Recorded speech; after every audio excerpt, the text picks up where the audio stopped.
Hey guys, I figured I'd show you this little tiny home that we're going into here. We were supposed to be off this island Tuesday, but because of the conditions, everything's flooding out. There's actually no way back for us at the moment. Guys, quick intro to this video. I had to make a run out to Vancouver Island through the Rockies. About halfway through, it was beautiful, snowy conditions, and the other half, the last half, was total torrential downpour. Unbelievable rains. We made it through, and pretty much the next day, floods were all over the place. Bridges wiped out and the whole deal. Anyway, we'll get into that here in a second, and yeah, we'll take a look at the GX 470 and a tiny home that we stayed in.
We arrived, it was pitch black out, pouring rain, so no footage. But you know what, I just thought it was regular rain. It rains a lot out here in the West Coast, but I was wrong. This was a little bit different.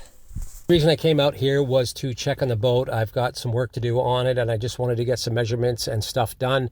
I did get out to see it, and it was actually listing like crazy because some of the tarps were holding water, probably about 800 pounds of water. So it was going sideways.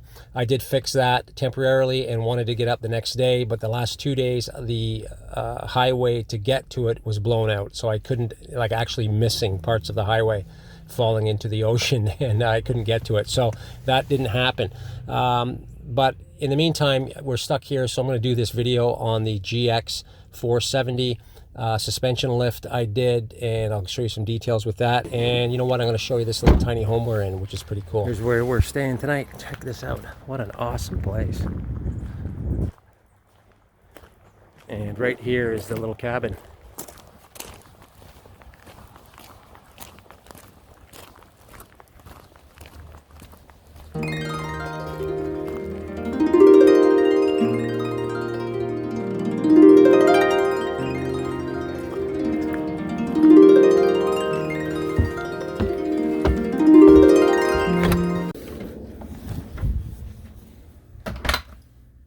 So here's the tiny house for tonight, and it's pretty awesome.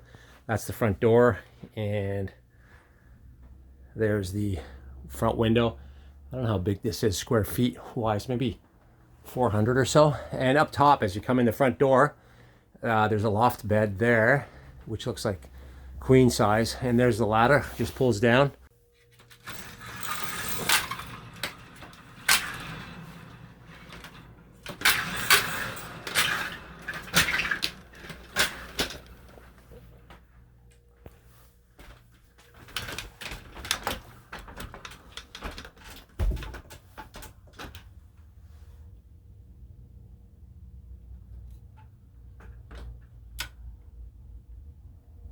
That's the kitchen. There's a little kitchen. This is perfect. This size, I could live here. I just have to have another house for all my crap. Anyway, look at that. That's the main bedroom there.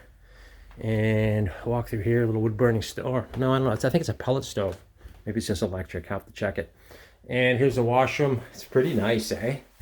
Yeah, we're roughing it out here on the island. Again, there's the bed, and that's the whole space, really. That's it. Perfect. Again, loft up there, and out back here you've got a deck and a Barbie, and I've been seeing a ton of hummingbirds out here and some giant trees.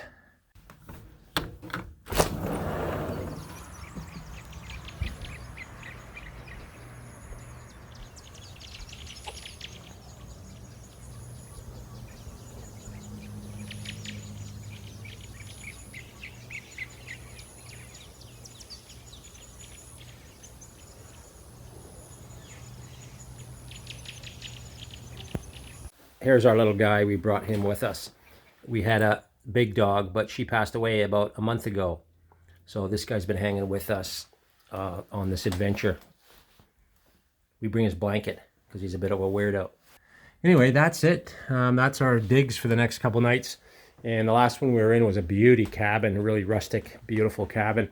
This one's a tiny home, which is really perfect. I mean, we're looking to downsize just in general, and you know what, these spaces are awesome. Anyway, I'm gonna crack a beer. Oh, I didn't find the fridge. Oh, there it is.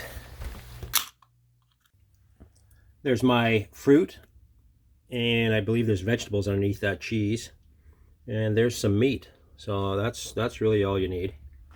Was going to do this video back home in the Rocky Mountains in snowy conditions, but you know what, the Coquihalla Highway is literally blown out. There's actually parts of it missing, and Highway 3, which is Crow's Nest Pass, actually I did a video on that route, and I'll put a link in the description below for that. It's covered with mudslides. There's all kinds of issues. The biggest issue right now is Abbotsford, which kind of leads to all these routes, is totally flooded out, so it's toast for a few more days, it looks like, at least. So we're stranded here. Not a bad place to be stranded. It's very nice. It's temperate here. That's beautiful. There's no snow. It feels like spring here. Everything's green and lush, with moss growing on everything. Obviously, we got very lucky. We were on the Coquihalla the day before the collapse and all the flooding, but there's literally, I think it affected tens of thousands of people. They've either lost homes or jobs or worse.